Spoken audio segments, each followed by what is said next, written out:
शांतीचा मार्ग दाखविणारे महाकारुणिक तथागत गौतम बुद्ध, भारतीय घटनेचे शिल्पकार डॉक्टर बाबासाहेब आंबेडकर, राष्ट्रसंत तुकडोजी महाराज, कर्मयोगी गाडगे महाराज, मानव धर्माचे संस्थापक महान त्यागी बाबा भीमदेवजी,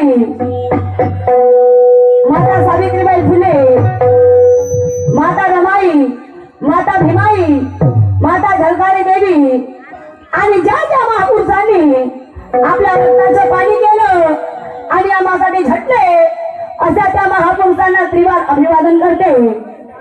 आणि मी काही मोठी कलाकार नाही।